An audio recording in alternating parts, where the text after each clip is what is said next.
या नदीच्या किनारी पूर्वी मोठमोठी झाडे होती, मात्र ती पावसाळ्यात वादळ वाऱ्यात सगळी कोलमडून गेली। त्याच्यामुळे नदीचा मूळ प्रवाह राहिलेला नाही, तिची रुंदी कमी झाली। पूर्वी जी 10-12 हिची रुंदी होती ती आता कमी झालेली आहे।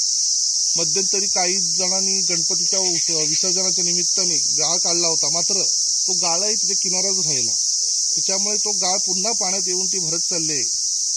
नदीला 10 ते 12 फूट पूर्वी पाणी असायचं। तरुण मुलं आंघोळ करायची,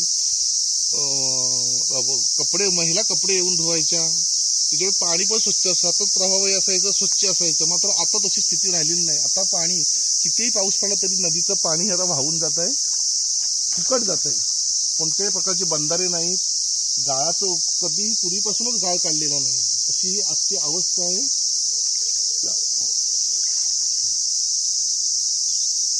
ही पुढे नदी बौद्धवाडीला जाऊन मिळाली, तिथे पण 1-2 मोठे डोह आहेत, पण ते दरवर्षी तिथे लोक थोडाफार बंधारा घालतात, त्याच्यामुळे पाणी मिळतं। मात्र तिथेही गाळ काढणे आवश्यक आहे। ही सर्वात मोठी नदी असून